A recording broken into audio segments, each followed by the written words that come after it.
الحمد لله وحده والصلاة والسلام على من لا نبي بعده أما بعد فقد قال الله تبارك وتعالى في كلامه المجيد وفرقانه الحميد بعد أعوذ بالله من الشيطان الرجيم قد أفلح المؤمنون الذين هم في صلاتهم خاشعون وقال تبارك وتعالى حافظوا على الصلوات والصلاة الوسطى وقوموا لله قانتين وقال سبحانه وتعالى فويل للمصلين الذين هم عن صلاتهم ساهون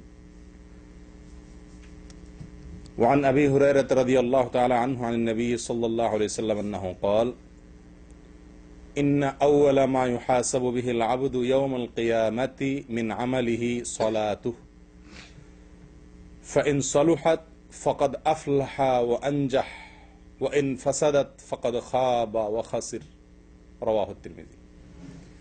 সম্মানিত দিনী ভাইরা, আজকের আলোচনার বিষয়বস্তু হলো সালাতের বা নামাজের সবচেয়ে বড়, সবচেয়ে কমন ত্রুটি ভুল কোনটা, এই বিষয়ে। যে ভুলটা সালাতের সবচেয়ে বড় ভুল, যে বিষয়টা সালাতের সবচাইতে কমন ভুল, গণহারে কমবেশ সকলেই এই ভুলে আক্রান্ত আমরা, সেই ভুলটা কি? সালাতের সবচেয়ে বড় সমস্যাটা কোন জায়গায়, সেটার বিষয়ে আমরা আলোচনা করার চেষ্টা করবো আজকে ইনশাআল্লাহ বিদিল্লাহ ওয়া মা তৌফিক ইল্লা বিল্লাহ। প্রথম কথা হলো, মুমিনের জীবনের সবচেয়ে গুরুত্বপূর্ণ কাজ হলো সালাহ। মুমিনের জীবনের সবচেয়ে গুরুত্বপূর্ণ কাজ হলো কি? সালাহ, নামাজ। এর চাইতে গুরুত্বপূর্ণ কোনো কাজ ইমানের পরে আর ইমানদারের জন্য নাই। কিয়ামতের ময়দানে আল্লাহ সুবহানাহু ওয়া তাআলা, সুনানে তিরমিজির হাদিসে আসছে যে আল্লাহ সুবহানাহু ওয়া তাআলা সর্বপ্রথম বান্দার যে হিসাবটা নেবেন সেটা হলো কিসের? নামাজের। নামাজের সবচেয়ে গুরুত্বপূর্ণ বিষয়ের হিসাব সবকিছুর আগে নেওয়া হয়। কবরে তো আলমে বারজাখে প্রথমেই ইমানের পরীক্ষা হয়ে যাবে, সবচেয়ে গুরুত্বপূর্ণ বিষয় ইমান। তারপরে যখন হাসর হবে, কিয়ামতের ময়দানে বিচার শুরু হবে, তখন বান্দার প্রথম যে আমলটির হিসাব আল্লাহ চাইবেন সেটা হলো কি? ইন্না আউওয়ালা মা ইউহাসাবু বিহিল আবদু মিন আমালিহি ইয়াউমাল কিয়ামাতি মিন আমালিহি সালাতুহু। অন্য বর্ণনা আছে আউওয়ালু মা ইউহাসাবু বিহিল আবদু ইয়াউমাল কিয়ামাতি আস-সালাহ। প্রথম সালাতের হিসাব হবে। সালাত যার ঠিকঠাক মতো হয়ে যাবে, তেমন কোনো ভুল ত্রুটি সমস্যা ধরা পড়বে না, সে ব্যক্তি সম্পর্কে নবী সাল্লাল্লাহু আলাইহি ওয়াসাল্লাম বলেছেন ফাইন সালুহাত ফাকাদ আফলাহা ওয়া আনজাহ। যার নামাজের হিসাব মোটামুটি ঠিকঠাক হয়ে গেছে, প্রথম পরীক্ষা পাশ করে গেছে, সে সফল হয়ে গেল, তার অন্যগুলাতে আর খুব বেশি ঠেকবে না, বাঁধবে না। আর ওয়া ইন ফাসাদাত ফাকাদ খাবা ওয়া খাসির। যদি নামাজের হিসাবে কেউ গড়বড় দেখা যায়, কম পড়ছে, ঠিক মতো পড়ে নাই, উল্টাপাল্টা দেখা যায়, এই পরীক্ষা যদি কেউ ফেল করে, তাহলে ফাকাদ খাবা ওয়া খাসির, তাহলে সে ধরা খেয়ে গেল, ব্যাস। কারণ এরপরে অন্য সবগুলাই কি হবে? কঠিন হবে। যারা পরীক্ষক খাতা দেখেন, তারা ছাত্রদের খাতা দেখার সময় প্রথম যে খাতাগুলো দেখেন, অথবা খাতার প্রথম যে উত্তরগুলো, অ্যান্সারগুলো 1, 2 শুরুতে যেগুলো থাকে, এগুলো যত কড়াকড়ি করে দেখেন, এর পরের গুলো এতটা কড়াকড়ি করে দেখেন না। আল্লাহ সুবহানাহু ওয়া তাআলা সেরকম। প্রিয় দিনী ভাইরা, এই হলো সালাত সবচেয়ে গুরুত্বপূর্ণ বিষয়, এবং এটা ঠিকঠাক হয়ে গেলে অন্য সবকিছু সহজ হবে, এটুকু আমরা বুঝলাম। কোরআনে আল্লাহ সুবহানাহু ওয়া তাআলা সালাত এর বিষয়ে অনেকগুলো জায়গাতে আলোচনা করেছেন। এর ভিতরে এক জায়গায় আল্লাহ সুবহানাহু ওয়া তাআলা বলেন, ইমানদাররা সফল হবে ওই ইমানদাররা যারা তাদের সালাতে খুশু অবলম্বন করে। খুশু কি, তার ব্যাখ্যা আমরা পরে আসছি। অন্য আয়াতে আল্লাহ সুবহানাহু ওয়া তাআলা সূরা বাকারার মধ্যে আল্লাহ বলেন, হাফিজু আলাস সালাওয়াতি ওয়াস সালাতিল উসতা ওয়া কুমু লিল্লাহি কানিতিন। তোমরা সমস্ত সালাতগুলোর হেফাজত করো, রক্ষণাবেক্ষণ করো, যথাযথভাবে সালাতগুলো আদায় করো। ওয়া কুমু লিল্লাহি কানিতিন, এবং আল্লাহর জন্য তোমরা দাঁড়াও, দণ্ডায়মান হও, কানিত অবস্থায়, যথাযথভাবে, বিনয়ের সাথে, স্থিরভাবে। প্রিয় দিনী ভাইরা, এই আয়াতগুলো দ্বারা আমরা বুঝলাম যে সালাত আমার জন্য সফলতা বয়ে আনবে যদি সেই সালাতে আমার খুশু থাকে, যদি আমি সালাতের মুহাফাজা করি, যদি আমার কিয়ামটা বিল কুনুত হয়, তাহলে সেই সালাত আমার সফলতা বয়ে আনবে। এর বিপরীতে না হলে সূরা মাউন আল্লাহ বলছেন ফাওয়াইলুল লিল মুসাল্লিন, ওই সালাত আদায়কারী ওই নামাজীদের জন্য ওয়াইল, ধ্বংস, জাহান্নাম নামাজীদের জন্য। কারা? আল্লাযীনা হুম আন সালাতিহিম সাহুন, যারা তাদের নামাজের উপরে উদাসীন, গাফেল, যথাযথভাবে যত্ন নেয় না, তাদের জন্য। এবার আসি আমরা নামাজ আমরা যারা পড়ি, আল্লাহ পড়ার তৌফিক দান করেন 5 ওয়াক্ত আলহামদুলিল্লাহ। আমাদের সালাতের সবচেয়ে বড় সমস্যাটা কি বলেন তো? অমনোযোগিতা। বলেন আপনাদের কারোর মত? সবাই একমত আমার সাথে? নামাজের সবচেয়ে বড় সমস্যা হলো কি? অমনোযোগিতা, অর্থাৎ নামাজের মধ্যে মন থাকে না। আচ্ছা, এতে কোনো সন্দেহ নাই যে এই রোগ আজকে আমাদের সবাইকে পেয়ে বসে আছে। আমরা প্রত্যেকটা লোক নামাজ পড়ি, নামাজে আমাদের মন থাকে না, এতে কোনো সন্দেহ নাই। মন কিভাবে নামাজে স্থির করে ধরে রাখা যাবে, মনে কিভাবে পেরেক মেরে আটকানো যাবে, এই টেনশনে আমরা সব নামাজিরাই অস্থির, ঠিক না? কিন্তু এর চাইতে বড় ভুল যেটা নামাজে মনোযোগ না থাকার চাইতেও বড় ভুল আকারে, গুরুত্বের বিচারে, যে ভুলটার ব্যাপারে আমাদের কারোরই খুব বেশি মাথা ব্যথা নাই, আমরা এক বাক্যে সবাই একমত হয়ে গেলাম যে নামাজের সবচেয়ে বড় ভুল এবং সবচেয়ে কমন ভুল হলো অমনোযোগিতা। আমি স্বীকার করেছি, সন্দেহ নাই যে অমনোযোগিতা একটা ভুল এবং এটা গণহারে সবার ভিতরে কম বেশ আছে। কিন্তু এর চাইতে বড় ভুল যেটা সবার ভিতরে আছে সেটা হলো খুজু না থাকা, মনোযোগ। এটাকে বলা হয় খুশু। আর বাহ্যিক অঙ্গ প্রত্যঙ্গ দিয়ে সালাতের প্রতিটি রোকনকে যথাযথভাবে ধীর স্থিরতার সাথে আদায় করা, এটা হলো খুদু। দুইটা জিনিস আছে সালাতের জন্য, একটা হলো খুশু আর একটা হলো খুদু। আমরা বেশিরভাগ লোক, আমাদের আপত্তি হলো আমাদের সালাতে খুশু নাই, অর্থাৎ মন স্থির থাকছে না। আসলে মন সবসময় স্থির থাকা সম্ভব না। আপনি 2 রাকাত 4 রাকাত সালাত আদায় করবেন, নামাজ পড়বেন এবং এর শুরু থেকে শেষ পর্যন্ত আপনার মন পরিপূর্ণ নামাজেই থাকবে, কোথাও যাবে না, এটা সম্ভব না। মানুষের মন উড়ন্ত পাখির মতো, এটা ধরে সবসময় আটকে রাখা যায় না। অন্যদিকে মন চলে যেতে পারে, এই চলে যাওয়াটা দোষের নয়। দোষের কি? ইচ্ছাকৃতভাবে অন্য চিন্তা, অন্য ধ্যান, অন্য কল্পনা জল্পনা নামাজের মধ্যে করা, আল্লাহর স্মরণ ছাড়া অন্য কথার দুনিয়াবি কোন চিন্তা করা নামাজের ভিতরে ইচ্ছাকৃতভাবে করা, এটা হলো দোষের। আর আরেকটা হলো ইচ্ছাকৃত আপনি করেন নাই, কিন্তু আপনি অন্যদিকে যে ভুলে মন চলে গেছে সেটার উপর আপনি স্থির আছেন, সরে আসার চেষ্টা করছেন না, মনটাকে আল্লাহর দিকে আনছেন না। ইচ্ছাকৃত যদি আমরা এরকম করি বা কন্টিনিউ যদি আমি এরকম করতে থাকি বা কখনো মনোযোগ আনার চেষ্টাই যদি আমি না করি, তাহলে সেটা হলো আমার নামাজের অবশ্যই একটি গুরুত্বপূর্ণ ভুল। কিন্তু যদি ভুলে কখনো অন্যদিকে মন চলে যায়, তাহলে সেটা সালাতকে নষ্ট করে দেয় না। কথা বুঝে আসছে? নবী সাল্লাল্লাহু আলাইহি সাল্লামের পর্যন্ত, নবী করিম সাল্লাল্লাহু আলাইহি সাল্লামের পর্যন্ত নামাজে অন্যদিকে মন গেছে, হাদিস দ্বারা প্রমাণ পাওয়া যায়। অনেক সময় তিনি নামাজ পড়াচ্ছেন, একদিন তিনি নামাজ পড়াচ্ছেন, কোন এক শিশু বাচ্চার কান্নার আওয়াজ তিনি শুনতে পাইছেন নামাজের মধ্যে, ইমামতি করছেন ওই অবস্থায়। তখন তিনি কি করলেন? বাচ্চার কান্না এত বেশি মাত্রায় হচ্ছে যে মনে হচ্ছে বাচ্চা খুব কষ্টে আছে, হয়তো তার বাবা বা মা উভয়ে তারা কি করছেন, মসজিদের জামাতে শামিল হয়ে গেছেন। তখন নবী করিম সাল্লাল্লাহু আলাইহি সাল্লাম ওই বাচ্চার কান্নার আওয়াজ শুনে তাড়াতাড়ি করে নামাজ সংক্ষেপ করে দিলেন। সংক্ষেপ করে নামাজ শেষে বললেন যে কার বাচ্চা সে যায় যেন ধরে। তাহলে এখান থেকে কি বুঝলাম? নামাজের ভিতরে অন্য কোনো দিকে মন যেতে পারে, যেতে পারে। ইচ্ছাকৃত চিন্তা করা, জল্পনা করা ভুল, বা সেটাকে কন্টিনিউ করাটা ভুল, কিন্তু যেতে পারে। কথা বুঝে আসছে প্রিয় দিনী ভাইরা? কিন্তু একটি হাদিসেও নবী করিম সাল্লাল্লাহু আলাইহি সাল্লামের জীবনের কোন অংশে কোন সাহাবীর বক্তব্য থেকে পাওয়া যায় না যে তার নামাজে তিনি রুকু, সেজদা, কেয়াম, কেরাত, বৈঠক, এই যে কাজগুলো নামাজের, এই আমলগুলো, নামাজের মূল কাজগুলো বা কোনো কাজ তাড়াহুড়া করে শেষ করেছেন, হ্যাঁ, খুব হুলস্থুল করে শেষ করেছেন, দ্রুত শেষ করে ফেলেছেন, এরকম কোন হাদিস পাওয়া যায় না। আমার কথা কি বুঝতে পারছেন? নামাজের ভেতরে মন অন্যদিকে গেছে এটা পাওয়া যায়, কিন্তু নামাজের মধ্যে নামাজের যে বাহিরের অংশ অর্থাৎ খুদু, এটা নষ্ট হয়েছে কখনো, এরকম কোন হাদিস নবী করিম সাল্লাল্লাহু আলাইহি ওয়াসাল্লামের জীবনে পাওয়া যায় না। তার মানে কি? নামাজের মনোযোগ ধরে রাখা যত বেশি গুরুত্বপূর্ণ, তার চাইতে অনেক বেশি গুরুত্বপূর্ণ বিষয় হলো,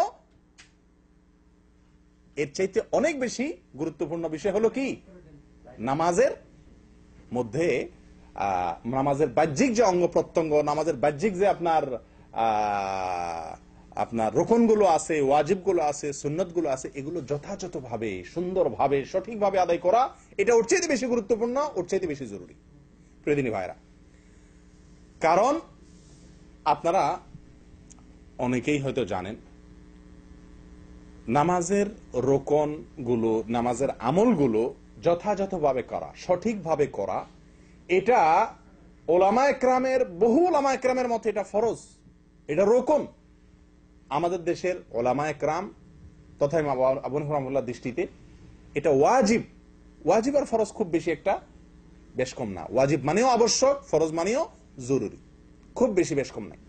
যাই হোক প্রিয়দিনী ভাইরা, এই যে সালাত এবং এই সালাতের ধীরস্থিরতা, খুজু, আস্তে আস্তে রুকু, আস্তে আস্তে সিজদা, আস্তে আস্তে দাঁড়ানো, ধীরে ধীরে কেরাত পড়া, এই কাজগুলোকে ধীর স্থিরতার সাথে করা, এটা আজ সোনার হরিণ হয়ে গেছে। কি বলেন আপনারা? মসজিদে মুসল্লিরা এত দ্রুত নামাজ পড়ে। আমি ব্যক্তিগতভাবে আমার একটা চারিত্রিক দোষ আছে, স্বভাবগত একটা ত্রুটি আছে, সেটা হলো আমি খুব তাড়াহুড়া স্বভাবের মানুষ। কাজ করি তাড়াহুড়া করি, কথা বলি তাড়াহুড়া করি। আমি 2 মিনিটে যে কথা বলি অনেকে 5 মিনিটে সে কথা বলতে পারে না। চেষ্টা করি আস্তে আস্তে বলার, কিন্তু অভ্যাস হলো একটু বেশি চালু, অতিরিক্ত তাড়াহুড়া করার স্বভাব। তো আমি চিন্তা করলাম যে আমার মতো তড়িৎ স্বভাবের লোক মসজিদে, আমি খেয়াল করে দেখছি যে আমি 2 রাকাত নামাজ পড়তে পড়তে অনেকের 2 রাকাত শেষ হইয়া বাইরে হয়ে যায় মানুষ। মসজিদের 80% লোক খালি হয়ে যায় আমার 2 রাকাত সালাম ফেরানোর আগে। আমি যে খুব ধীরে ধীরে পড়ি তা তো না, আমিও তো এ রোগের রোগী কম বেশ, আল্লাহ মাফ করেন, কিন্তু অন্যরা দেখে আমার চাইতে আরো বড় রোগী। তাহলে এই যে নামাজের ব্যাপারে ধীরস্থিরতা অবলম্বন করা, এটা কি সুন্নত না মুস্তাহাব না ফরজ না ওয়াজিব? কি বলেন? জরুরি না করলে ভালো, না করলে নেই। আমার কথা কি বুঝতে পারছেন? দুইটা জিনিস, একটা হলো আপনারা একটা আপত্তি তুলছেন এবং সারা দুনিয়ার নামাজি ভাইদের একটা আপত্তি, সারা পুরুষ মহিলা, বড় ছোট, বৃদ্ধ যুবক, সবার একটাই অভিযোগ নামাজ সম্পর্কে সবচেয়ে গণহারে, সেটা হলো যে ভাই নামাজে মনোযোগ থাকে না, ধ্যান থাকে না। আমরা এটা নিয়ে সবচেয়ে বেশি টেনশন করি। অথচ নামাজে মনোযোগ যদি কোনো দিকে চলে যায়, পৃথিবীর কোন আলেমের মতে নামাজ হবে না এরকম না। হ্যাঁ, আপনার মোটেই মন নাই, নিয়তি নামাজের দিকে নাই, অন্য কোনো ধান্দা, সেটা ভিন্ন কথা। কিন্তু নামাজের মধ্যে অন্য কোনো দিকে হঠাৎ করে মন চলে গেছে, অন্য কথা মনে মাথা চলে আসছে, আপনি আবার ফিরে নামাজের দিকে মনকে নিয়ে আসছেন, আপনার নামাজ হবে না, এরকম কোনো কথা পৃথিবীর কোনো আলেম বলেন না। কিন্তু আপনার রুকুটা ঠিক মতো হয় নাই, আপনার সেজদাটা ঠিক মতো হয় নাই, সেজদা থেকে উঠাটা ঠিক মতো হয় নাই, রুকু থেকে দাঁড়ানোটা ঠিক মতো হয় নাই, সারা দুনিয়ার ওলামাদের মতে আপনার সালাত হয় নাই। আমি কি বুঝাতে পারছি? তাহলে সালাতের যেই ভুলটা আমাদের সবাই হয়, অথচ এটা নিয়ে আমাদের তেমন কোনো মাথা ব্যথা নাই, এটা নিয়ে আমাদের কেন টেনশন? সবাই ওই মনোযোগ নিয়ে আসি। ঠিক আছে, আপনি মনোযোগের চেষ্টা করেন, কিন্তু আপনি যেই ভুলটা হলে নামাজই হবে না, বাতিল হয়ে যাবে, সেই ভুলটা আমাদের ভিতরে অহরহ হচ্ছে। এ বিষয়ে আমাদের সাবধান হওয়া দরকার। কি দরকার না বলেন? ফাওয়াইলুল লিল মুসাল্লিন আল্লাযীনা হুম আন সালাতিহিম সাহুন। এই আয়াতের ব্যাখ্যায় তাফসীর ইবনে কাসিরে ইমাম ইবনে কাসির রাহিমাহুল্লাহ তিনি বলেন, এর অর্থ হলো ইম্মা আন ওয়াক্তিহাল আউয়াল ফায়ুআখিরুনাহা ইলা আখিরিহি দাইমান আও গালিবান ওয়া ইম্মা আন আদাইহা বিআরকানিহা ওয়া শুরুতিহা আলাল ওয়াজহিল মা'মুরি বিহি। অর্থাৎ আল্লাহ বলছেন ওই সকল নামাজীদের জন্য ওয়াইল, বেনামাজি না। বেনামাজি তো হিসাবের খাতাই নাই, আল্লাহ মাফ করতে ঠিকানাই জাহান্নাম, ইল্লা মান রাহিমা রাব্বি। নামাজি ব্যক্তি যারা, এদের ভিতরে যারা নামাজের ভিতরে গাফলতি করে, যাদের নামাজের ভিতরে উদাসীনতা আছে, মনোযোগ নাই এবং দেহযোগ নাই, মনোযোগ নাই দেহযোগ নাই, সঠিকভাবে সালাত আদায় করে না, গাফলতি করে, এক কথায় সালাতের বিষয়ে অযত্নশীল যারা, এই লোকগুলোর জন্য ওয়েল, জাহান্নাম, ধ্বংস। তাফসীর ইবনে কাসির বলেছে এর মানে হলো দুই ভাবে অমনোযোগের কথা হতে পারে। এক হলো দেরি করে সালাত আদায় করে, সব সময় ফজরের সালাত 7টা বাজে উঠা পড়ে, অথবা টাইমের ভিতরেই পড়ে কিন্তু একদম শেষ হতে পড়ে, অবহেলা করে। অথবা এর অর্থ এটাও হতে পারে যে সাহুন বলতে উদ্দেশ্য হলো সালাতের ফলে গাফলতির বলতে উদ্দেশ্য হলো সালাতের যে রোকন, যে ওয়াজিব আছে, এগুলোকে যেভাবে করা দরকার সেভাবে করে না, সেই ব্যক্তির জন্য ওয়াজিব। আচ্ছা, আপনাদেরকে একটা প্রশ্ন করি। আপনারা তো সবাই কম বেশ জানেন আল্লাহ তাআলা কোরআনে কারিমে সালাত কায়েমের কথা বলেছেন প্রায় সব জায়গায়। এক দু জায়গায় বলেছেন ফাসাল্লি লিরাব্বিকা ওয়ানহার ইত্যাদি, দুই এক জায়গাতে বলছেন সালাত আদায় করো। বেশিরভাগ জায়গাতে আল্লাহ তাআলা বলেছেন আকিমিস সালাহ অথবা আকিমুস সালাহ, না, সালাত কায়েম করো। কায়েম করো মানে কি, কে বলতে পারবেন? সালাত পড়া, আল্লাহ সুবহানাহু ওয়া তাআলা বলেছেন আকিমুস সালাহ, তোমরা সালাত কায়েম করো, নাকি?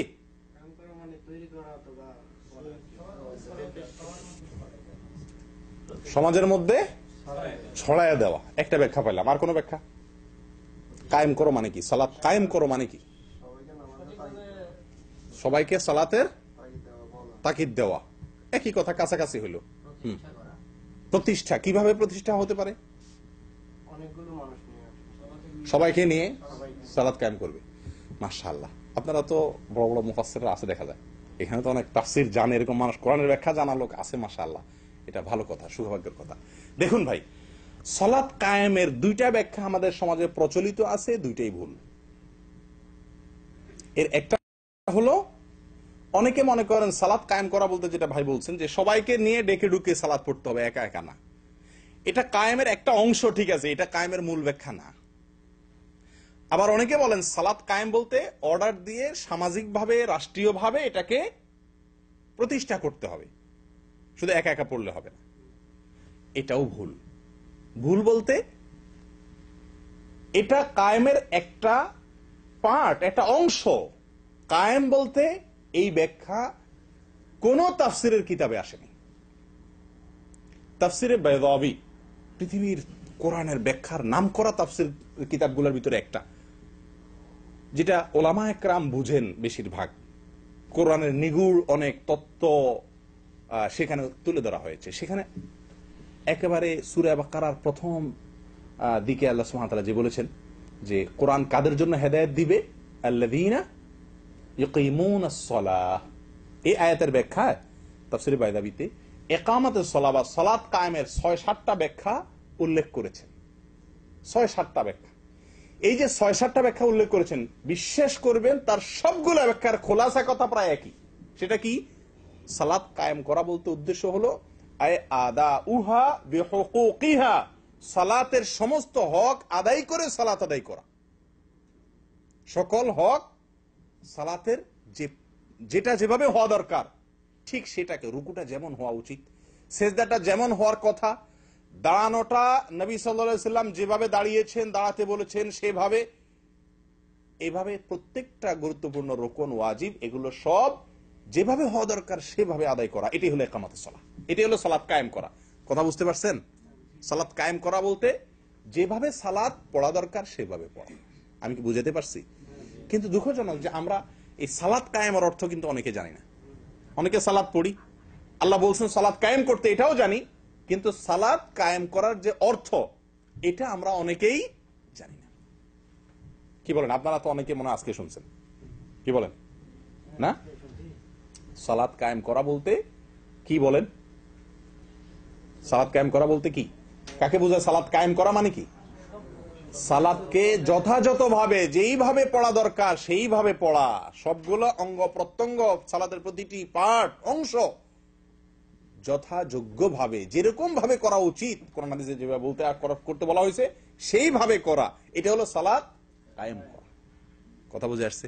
তাহলে অনেকে নামাজ পড়েন কিন্তু নামাজ কায়েম করেন এরকম লোকের সংখ্যা খুব কম। প্রিয়দিনী ভাইরা, আমাদের দেশে বিশেষ করে পুরুষদের চাইতে, পুরুষদের মধ্যে তো এই সমস্যা আছেই, আমার ব্যক্তিগত দৃষ্টিভঙ্গি হলো আমাদের মা বোনদের ভিতরে এই রোগটা অনেক বেশি প্রকট। তাড়াহুড়া করে নামাজ পড়া। আপনাদের বাসা বাড়িগুলোতে আপনারা লক্ষ্য করছেন কিনা যায়, আমি ছোটবেলা থেকে যত মহিলাদের নামাজ দেখার সুযোগ হয়েছে দেখছি, বেশিরভাগ ক্ষেত্রেই বিশেষ করে বাসা বাড়িতে যখন পড়ে রুকু সেজদাগুলো বিদ্যুতের গতিতে দেয় তারা। এই রুকুতে উঠতে দেরি, আপনার নামতে যাইতে দেরি, উঠতে দেরি নাই, উঠতে দেরি নামতে দেরি নেই, হুলস্থুল করে পড়ে।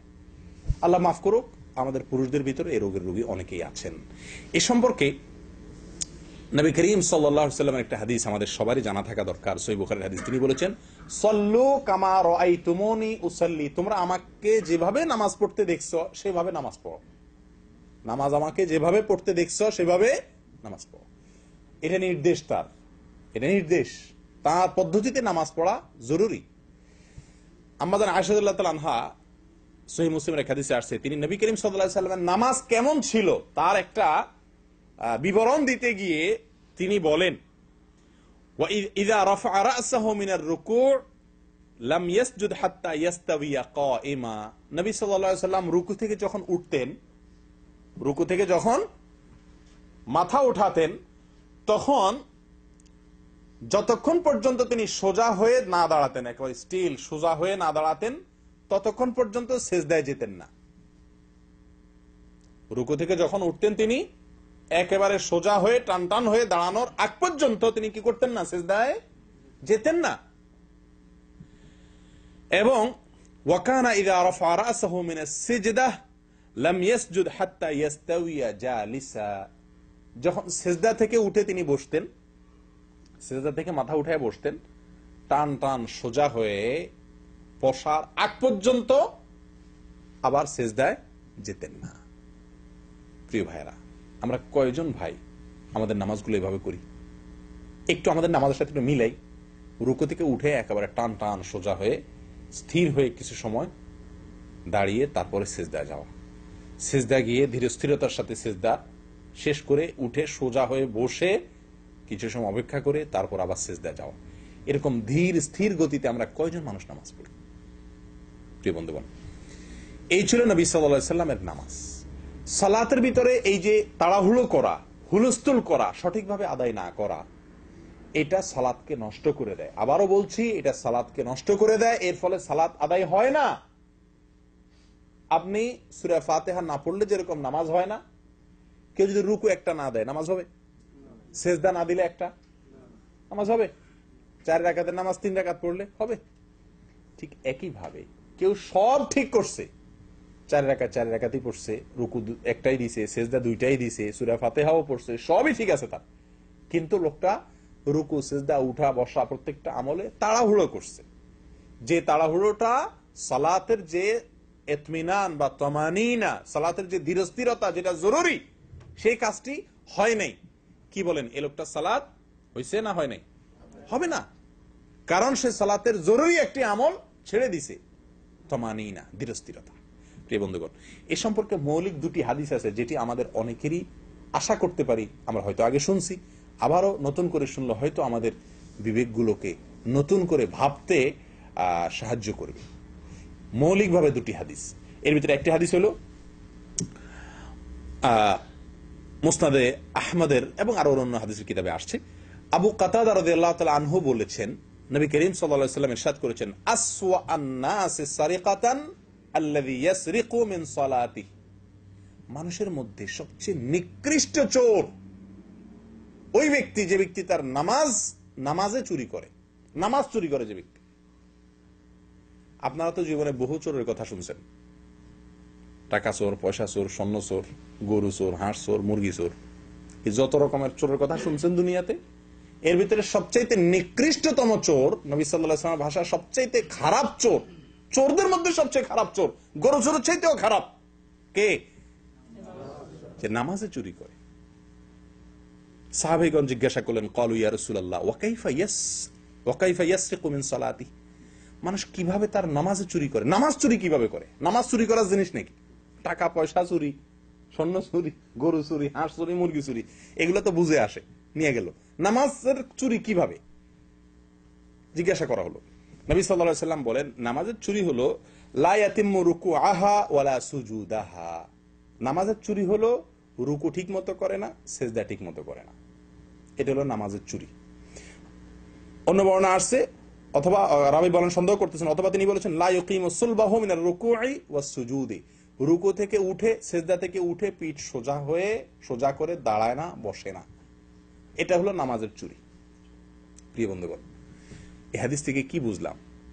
চুরি একটা খারাপ কাজ, একটা হারাম কাজ। চুরির ভিতরে আবার সবচেয়ে খারাপ চুরি বানাইছেন নবী করিম সাল্লাল্লাহু আলাইহি ওয়াসাল্লাম। সবচেয়ে খারাপ চুরি বলে অভিহিত করেছেন যে ব্যক্তি নামাজের মধ্যে রুকু সেজদা ঠিক মতো করে না, ওই ব্যক্তিকে সবচেয়ে খারাপ চোর বলা হয়েছে তাকে। প্রিয় বন্ধুগণ, তাহলে আমরা মোটামুটি বহু লোকই মনে হয় এই চোরের খাতায় নাম উঠে যাবে এই কারণে। কি বলেন? আপনি হাঁস চুরি করেন না, মুরগি চুরি করেন না, ডিম চুরি করেন না, চাল চুরি করেন না, গম চুরি করেন না, ধান চুরি করেন না, পয়সা চুরি করেন না, মাশাআল্লাহ আপনি কোনো কিছুই চুরি করেন না, আলহামদুলিল্লাহ আপনার একটা ভালো চরিত্র আছে, কিন্তু আপনি বড় চোর। কোনো কিছু চুরি না করেও বড় চোরের খাতায় আপনার নাম লেখা আছে, কারণ আপনি রুকু ঠিক মতো করছেন না, সিজদা ঠিক মতো করছেন না। কি বলেন ভাই? জিনিসটা ভাবার বিষয় কিনা, চিন্তা করার কিনা? গণহারে মসজিদগুলোতে মানুষ দেখবেন বিদ্যুতের গতিতে নামাজ পড়ে, বিদ্যুতের গতিতে। 1 রাকাত নামাজ পড়তে 1 মিনিট টাইমও লাগে না, 60 সেকেন্ড টাইমও লাগে না।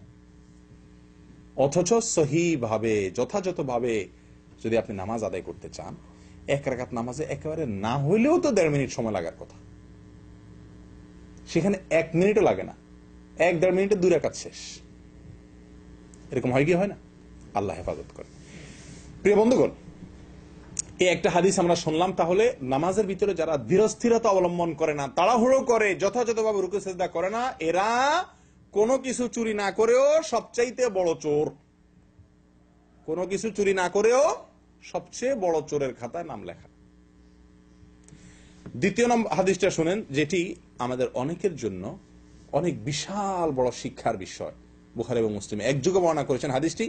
আবু হুরায়রা রাদিয়াল্লাহু তাআলা বর্ণনা করেছেন যে নবী সাল্লাল্লাহু আলাইহি সাল্লাম মসজিদে নববীতে প্রবেশ করলেন, এরপরে আরেকটা লোক তার পিছে পিছে ঢুকলেন, ঢুকে লোকটি সালাত আদায় করলেন। মসজিদে ঢুকে তিনি নামাজ পড়লেন। নামাজ পড়ার পরে তিনি নবী করিম সাল্লাল্লাহু আলাইহি সাল্লামের কাছে আসছেন, এসে সালাম দিলেন। নবী করিম সাল্লাল্লাহু আলাইহি সাল্লাম সালামের জবাব দিলেন। জবাব দিয়ে এরপরে তাকে বললেন, ইরজি' ফাসাল্লি ফাইন্নাকা লাম তুসাল্লি। সালামের জবাব দিয়ে বললেন, ইরজি' ফাসাল্লি ফাইন্নাকা লাম তুসাল্লি, যাও তুমি আবার নামাজ পড়ো, কারণ তুমি নামাজ পড়ো নাই। এতক্ষণ যা করছো এটা নামাজ পড়া বলো না, এটাকে নামাজ হয়ই নেই, তোমার নামাজ হয়ই নেই, না পড়ার মতো। তুমি নামাজ পড়ো নাই, এটা বলেন না যে তোমার নামাজ পুরোপুরি সঠিক হয় নাই, কিছু হয়েছে, এরকম না। বলছেন যে ফাইন্নাকা লাম তুসাল্লি, তুমি নামাজ পড়োই নেই, এটা নামাজই না, আবার পড়ো। লোকটা চলে গেছে, যে আবার পড়লেন, পড়ে এসে আবার সালাম দিলেন, আসসালামু আলাইকুম। নবী সাল্লাল্লাহু আলাইহি ওয়াসাল্লাম জবাব দিলেন, ওয়ালাইকুম আসসালাম। এরপরে তিনি বললেন যে আবারও একই কথা বললেন, ইরজি' ফাসাল্লি ফাইন্নাকা লাম তুসাল্লি, যাও আবার নামাজ পড়ো, কারণ তুমি নামাজ পড়ো নাই। রাসূল নামাজ পড়ছে, এটাকে নামাজই বলছেন না নবী সাল্লাল্লাহু আলাইহি ওয়াসাল্লাম। সারা জীবন পড়ছি এরকম নামাজ আমরা অনেকে। ওই লোকটা আবার চলে গেলেন, আবার পড়ে আসলেন, 3 বার তিনি নামাজ পড়লেন, 3 বার তাকে নবী সাল্লাল্লাহু আলাইহি ওয়াসাল্লাম নামাজ পড়ালেন। লোকটা এবার 3 নম্বর বার পড়ে শেষ করে এসে সালাম দেওয়ার পরে যখন নবী করিম সাল্লাল্লাহু আলাইহি ওয়াসাল্লাম তাকে একই কথা বললেন, তখন লোকটা বললেন, ওয়াল্লাযী বা'আসাকা বিল হক, হে রাসূল, যে আল্লাহ আপনাকে সত্য নিয়ে পাঠিয়েছেন, দুনিয়াতে নবী হিসেবে পাঠিয়েছেন, তার নামে শপথ করছি, মা উহসিনু গায়রা হাযা, আমি এর চাইতে ভালো আর নামাজ তো জানি না ইয়া রাসূলুল্লাহ, ফাআল্লিমনি, তো আমাকে শিক্ষা দিন কিভাবে নামাজ পড়ব। নবী করিম সাল্লাল্লাহু আলাইহি ওয়াসাল্লাম তখন তাকে নামাজ শিখালেন। কিভাবে শিখালেন দেখেন, তিনি বলছেন যে ইযা কুমতা ইলা সলাতি ফাকাব্বির, যখন তুমি নামাজ পড়তে দাঁড়াবে প্রথমে আল্লাহু আকবার বলে তাকবীর বলো, সুম্মা ক্রা মা তায়াসসারা মাআকা মিনাল কুরআন, এরপরে কোরআনের যেটুকু পারো, 2 আয়াত 4 আয়াত 6 আয়াত 10 আয়াত 1 সূরা 2 সূরা যতটুকু সম্ভব হয়, সূরা ফাতিহার পরে অন্য সূরা তেলাওয়াত করো, সূরা ফাতিহা পড়ো, অন্য সূরার সাথে পড়ো। সুম্মার কা, সুম্মার কা, এরপরে তুমি রুকুতে যাও। কেরাত শেষ করলা, এরপরে রুকুতে যাও। হাত্তা তাতমাইন্না রাকিআন, তিনি বলেন নাই রুকুতে যাও এরপরে উঠো, না, রুকুতে যাও বলে আরেকটা কথা যোগ করছেন। বোঝা গেছে এটা না হলে রুকু হবে না। কি কথা যোগ করছেন? বলছেন হাত্তা তাতমাইন্না রাকিআন, যতক্ষণ পর্যন্ত রুকুতে গিয়ে স্থির না হও, রানিং এ না, রুকুতে গেলা, রুকুতে যেয়ে স্থির না হও, ততক্ষণ পর্যন্ত তুমি রুকু করতে হবে। গেলাম আর উঠে গেলাম হলো না, যে আমাকে স্থির হয়ে অপেক্ষা করতে হবে। ফুকাহা একরাম বলেন কমপক্ষে একবার সুবহান রাব্বিয়াল আযীম বা সুবহানাল্লাহ স্বাভাবিকভাবে ভালোভাবে পড়ার মতো সময় কমপক্ষে থাকতে হবে। কথা বুঝে আসছে? এরপর নবী করিম সাল্লাল্লাহু আলাইহি ওয়াসাল্লাম তাকে বলেন সুম্মারফা হাত্তা তা'তাদিলা কাইমান।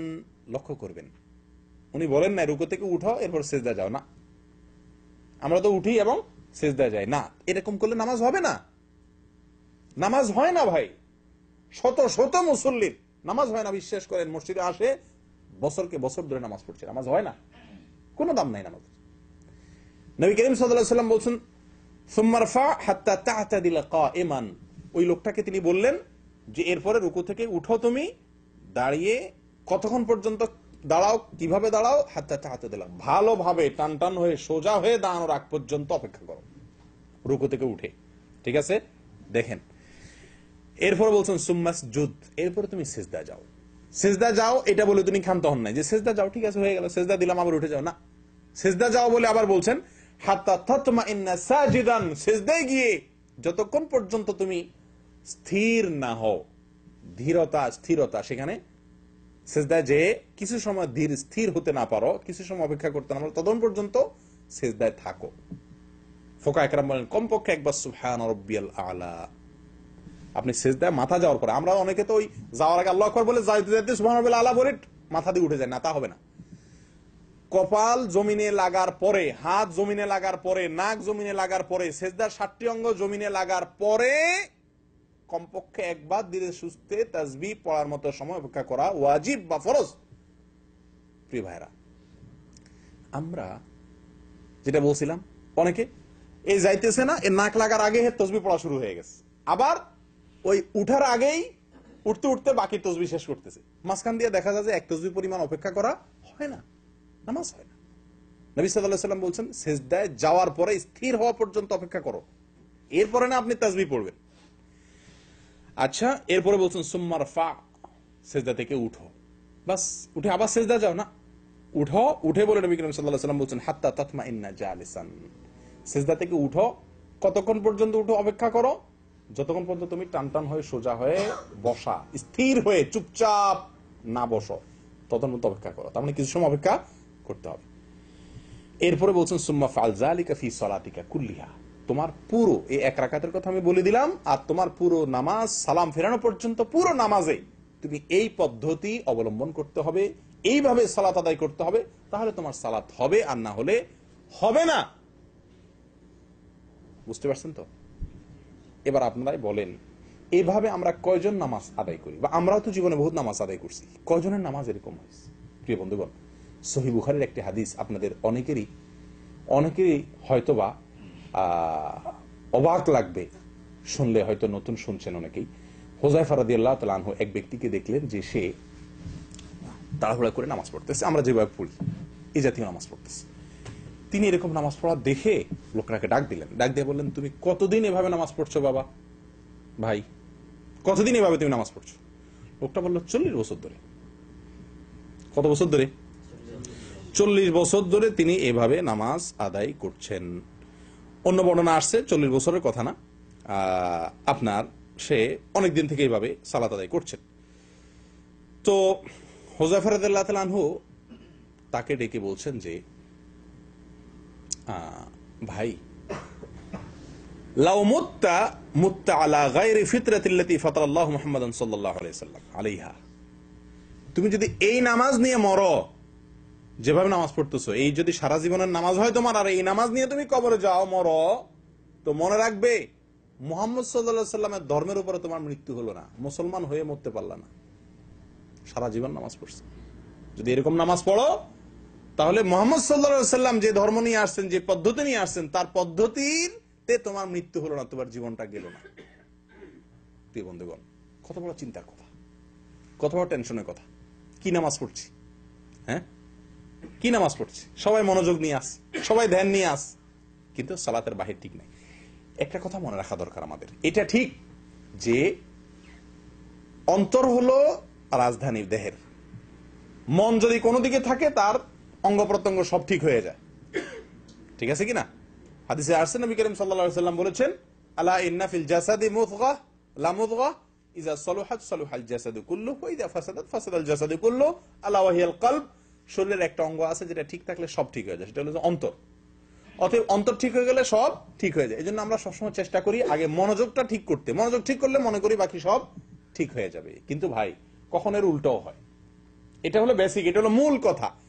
কখনো কখনো এর উল্টা প্রভাবও দেখা যায়, অর্থাৎ বাহিরের অঙ্গ প্রত্যঙ্গের প্রভাব অন্তরে গিয়ে পড়ে, হয় না এরকম? আপনি যদি আঘাত পান হাতে, ব্যথা পান পায়ে, মাথায়, অন্তরে ব্যথা অনুভব হবে কিনা, দুঃখ অনুভব হবে কিনা? বাহিরের প্রভাব অনেক সময় ভেতরে পড়ে। আমি আমার ব্যক্তিগত জীবনের একটি পরীক্ষা অভিজ্ঞতা থেকে আমি আপনাদেরকে বলছি এবং অনুরোধ করছি, আহ্বান জানাচ্ছি, যারা নামাজে মনোযোগ ধরে রাখতে পারেন না, যাদের নামাজের ধ্যান থাকে না, অন্যদিকে মন চলে যায়, আল্লাহর কথা মনে আসেই না, নামাজের কথা মনেই থাকে না, অন্য কথা চলে যায়, আল্লাহর কসম আমি নিজে পরীক্ষিত আমার নিজের জন্য। আপনাদেরকে আমি আহ্বান করছি, এটা আপনারা পরীক্ষা করে দেখুন। আপনি যদি নামাজের আরকান, আহকাম, উঠা বসা, রুকু, সিজদা এগুলাতে ধীরস্থিরতা অবলম্বন করেন, খুব ধীরে ধীরে করা যে জরুরি, এই হাদিসগুলোকে মাথায় রেখে আপনি এভাবে ধীরস্থিরতার সাথে আপনি নামাজ আদায় করেন, ইনশাআল্লাহ আপনার নামাজে মনোযোগ আসবে। আপনি 2 রাকাত নামাজ পড়ে দেখেন, পরীক্ষামূলক 2 রাকাত নফল নামাজ পড়ে দেখেন, বা কালকে ফজর নামাজ ইনশাআল্লাহ পড়ে দেখেন, যে খুব ধীরস্থিরতাতে হাত বেঁধে একেবারে আস্তে আস্তে সূরা ফাতিহা পড়লেন, হ্যাঁ, এরপর আপনার অন্য সূরা মিলালেন, খুব ধীরস্থিরতা, হুলস্থুল করবেন না, মাথা রাখবেন, হুলস্থুল করলে নামাজ হবে না, সেটা মাথায় রেখে খুব আস্তে আস্তে পড়লেন। সূরা ফাতিহা শেষ না করতে করতে ওয়ালা দাল্লিন আমিন কইয়া ওই কুল আউযু বিরাব্বিন নাস মালিকিন নাস ইলাহিন নাস মিন শাররিল ওয়াসওয়াসিল খান্নাস আল্লাযী ইউওয়াসওয়িসু ফি নাস কইতে কইতে আবার রুকু চলে গেলেন না, দাঁড়ায়া নাস বলা শেষ, কিছুক্ষণ থামেন, এরপরে বলেন আল্লাহু আকবার, আস্তে আস্তে রুকুতে যান। রুকুতে যাইতে যাইতে সুবহানাল্লাহ লাযিম শুরু করেন না, রুকুতে যায় মাথাটা পিঠটা সমান করেন। আপনার যদি মাথা পুরোপুরি, পিঠ যদি পুরোপুরি না ঝুঁকে, নামাজ হবে না, হাদিসে স্পষ্ট বলা আছে। পুরোপুরি রুকুতে একদম পিঠ মাথা দুইটাকে সমান দিয়ে পুরোপুরি রুকুতে গিয়ে, এরকম অনেকে এতটুক যায় না, এতটুক না, পুরোপুরি রুকুতে যান, এরপরে শুরু করেন সুবহান রাব্বিয়াল আযীম, সুবহান রাব্বিয়াল আযীম, সুবহান রাব্বিয়াল আযীম, আমার মহান রব, মহান পালনকর্তা পবিত্র, 3 বার বলেন। এরপরে সামি আল্লাহু লিমান হামিদা আস্তে আস্তে বলে উঠে দাঁড়ান, একদম সোজা হয়ে দাঁড়ান, 2 সেকেন্ড অপেক্ষা করেন, এরপরে আল্লাহু আকবার বলে রুকুতে যান। রুকুতে গিয়ে মাথা, নাক, হাত, হাঁটু সব মাটিতে রাখার পরে এবার শুরু করেন সুবহান রাব্বিয়াল আলা। ওই যেতে যেতে শুরু করেন না, কথা বুঝতে পারছেন? আমরা চিন্তা করি যে টাইমটা নষ্ট করে লাভ কি, যেতে যেতেই শুরু করি, না, ওইটা পড়ার সময় তো সেজদার পরে, সেজদার তাসবিহ তো সেজদায় গিয়ে পড়তে হবে, রুকু তাসবিহ তো রুকুতে গিয়ে পড়তে হবে, আপনি পথে পড়লে তো হবে না। আমার কথা কি বুঝতে পারছেন? এই জন্য রুকুতে যান, সব অঙ্গগুলা, নাক, হাত, কপাল সব মাটিতে লেগে গেছে, এবার শুরু করেন সুবহান রাব্বিয়াল আলা, আস্তে আস্তে ধীরে ধীরে সুবহান রাব্বিয়াল আলা, সুবহান রাব্বিয়াল আলা 3 বার পড়ে এরপর আল্লাহু আকবার বলে সোজা হয়ে বসেন, একদম টান টান হয়ে। কিছু সময় অপেক্ষা করেন, 2 সেকেন্ড, 1 সেকেন্ড, অন্তত উলামা ইকরাম বলেন, ফুকাহা ইকরাম বলেন, কমপক্ষে একবার সুবহানাল্লাহ বলার মতো সময় দিয়ে অপেক্ষা করেন, নামাজ হবে না। আপনি রুকু থেকে উঠে যদি সাথে সাথে যান, ওয়াল্লাহি নামাজ হবে না, এবং সারা দুনিয়া উলামাদের মতে আপনি নামাজের ওয়াজিব তরক করেছেন বা ফরজ তরক করেছেন মতান্তরে। আর রুকু থেকেও যদি একইভাবে রুকু থেকে উঠেই সাথে সাথে চলে গেলেন, নামাজ হবে না, উঠে আপনাকে সোজা হয়ে দাঁড়াতে হবে। এবার আপনারা বলেন, এইভাবে যদি 2 রাকাত সালাত আদায় করা যায়, আপনি পরীক্ষা করে দেখেন, আপনার মন নামাজে দেখবেন অন্য কোনো দিকে যাচ্ছে না। কারণ আমি আমার রুকুর ঠিক করার ধান্দায় আছি, আমি আমার সেজদা হচ্ছে কিনা সেই চিন্তায় আছি, তাহলে তো আমার অন্যদিকে মন যাওয়ার সুযোগই নেই। আমার কথা বুঝতে পারছেন? ইনশাআল্লাহ যদি সালাতের এই আরকান আহকাম গুলোকে, খুজুরটাকে ঠিক করেন, ইনশাআল্লাহ খুশু ঠিক হয়ে যাবে। ভাই, অন্তর মানুষের হাতে সবসময় থাকে না, মানুষ চাইলেও মনটাকে সবসময় ধরে রাখতে পারে না। কিন্তু মানুষ যেটা পারে সেটা কি, এই রুকুগুলো ঠিক মতো করতে পারে, সিজদাগুলো আমরা ঠিক মতো করতে পারি নাকি? এটা আমাদের কন্ট্রোলে কিনা? 100%। আমার অঙ্গ প্রত্যঙ্গগুলো পুরোপুরি আমার কন্ট্রোলে, অন্তরটা সবসময় আমার নিয়ন্ত্রণে থাকে না। আপনার যেটা নিজের নিয়ন্ত্রণে আছে, আপনার যেটা সাধ্যের মধ্যে আছে সেটুকু আপনি করেন, ইনশাআল্লাহ। যেটা আপনার সাধ্যে নাই, আল্লাহ সুবহানাহু ওয়া তাআলা সেটা ঠিক করে দিবেন। কথা বুঝে আসছে? করবেন তো ইনশাআল্লাহ? আল্লাহ আমাদেরকে তৌফিক দান করেন। প্রিয় দিনী ভাইরা, আনাস রাদিয়াল্লাহু তাআলা আনহু বর্ণনা করেন, সহিহ বুখারী মুসলিমের হাদিস, নবী সাল্লাল্লাহু আলাইহি সাল্লাম ইরশাদ করেছেন, আতিমুর রুকু ওয়াস সুজুদ, তোমরা রুকু এবং সিজদাগুলোকে ইতমাম করো, পরিপূর্ণ করো।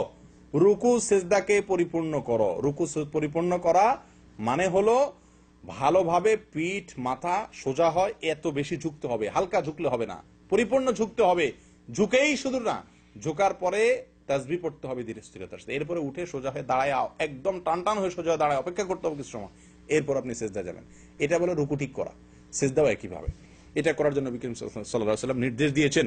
ইবনে মাজাহ এর হাদিসে আসছে, নবী সাল্লাল্লাহু আলাইহি ওয়াসাল্লাম বলেছেন, ইয়া মাশাআল মুসলিমিন, ইয়া মাশাআল মুসলিমিন, ও মুসলিমরা শুনে রাখো, লা সালাতা লিমান লা ইউকিমু সুলবাহু ফির রুকু'i ওয়াস সুজুদ। হাদিসটি সহিহ।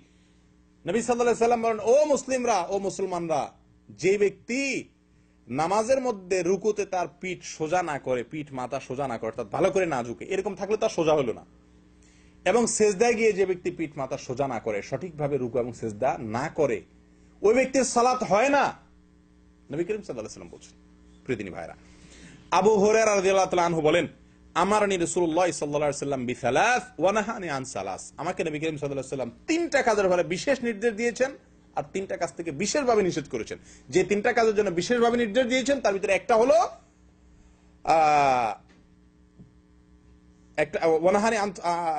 তিনটা কাজ থেকে তিনি নিষেধ করেছেন, যে সেই নিষিদ্ধ কাজগুলোর ভিতরে একটা হলো নাহানি আন নাকরাতিন কানাকরাতিদ দিক, মুরগির ঠোকরের মতো যেন আমি ঠোকর না দেই নামাজে। মুরগির ঠোকর বুঝুন তো?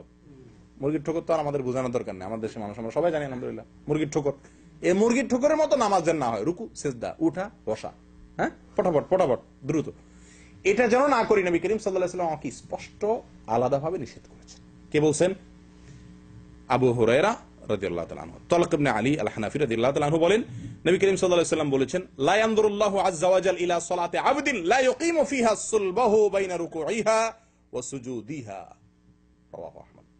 মুসনাদ আহমদের হাদিস।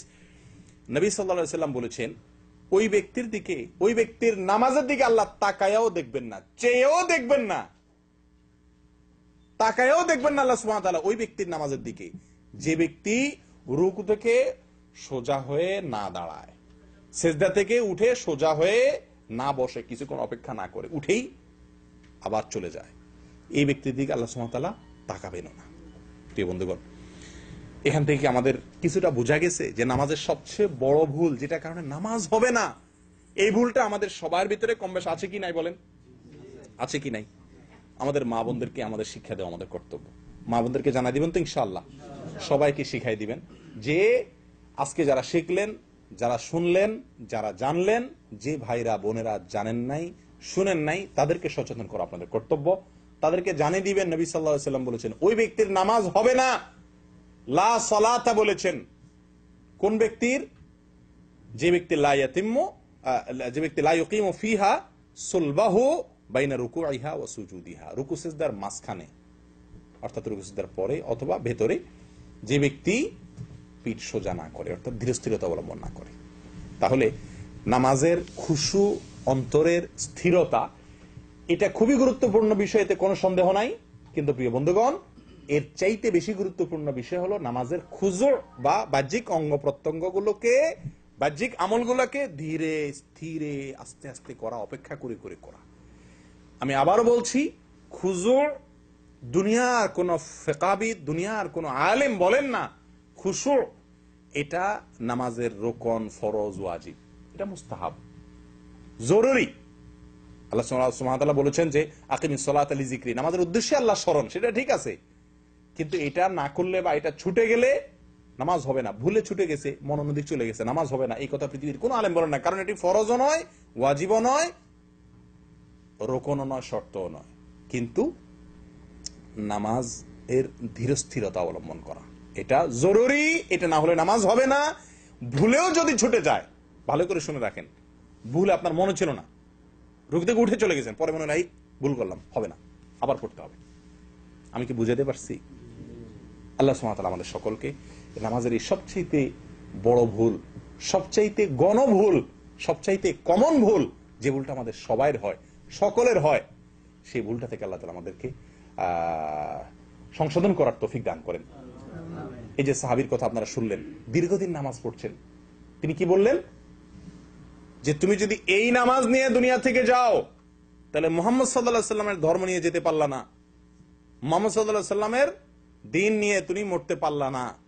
চিন্তা করে দেখেন। তাহলে এখন প্রশ্ন ওঠে যে আমরা সারা জীবন যে করছি, ভুল করছি, এটার কি হবে? তাহলে কি এগুলো নামাজ আবার পড়তে হবে কিনা? প্রশ্ন আসে কিনা? এটা প্রশ্ন আসে কিনা? ইবনুল কাইয়িম রাহিমাহুল্লাহ বলেছেন, ইবনে উসাইমিন রাহিমাহুল্লাহ একই কথা বলেছেন। কি বলেছেন? ওনারা বলেছেন যে যদি আপনি না জানা কারণে, এটা আপনার ফরজ যে, ওয়াজিব যে, ইতমিনান, ধীরতা, স্থিরতা, অপেক্ষা করা, উঠে এক তাসবিহ পরিমাণ কমপক্ষে সোজা হয়ে দাঁড়া অপেক্ষা করা, শুধু সোজা দাঁড়ালে হবে না, দাঁড়া এক তাসবিহ পরিমাণ অপেক্ষা করা, সোজা উঠে সেজদা থেকে এক তাসবিহ অপেক্ষা করা, সেজদায় গিয়ে পরিপূর্ণভাবে সেজদা করে তারপরে কমপক্ষে এক তাসবিহ পরিমাণ অপেক্ষা করা, ধীর স্থিরতা, এটা যে জরুরি এই জিনিসটা আপনি জানতেন না। এটা যদি হয় তাহলে আশা করা যায় আপনি তওবা করলে আল্লাহ তাআলা পিছের গুলো মাফ করবেন। তবে এখন জানার পর থেকে আপনি, আর যদি ভুল হয় তাহলে আপনার এটা মাফ নাই। আমি কি বুঝাতে পারছি?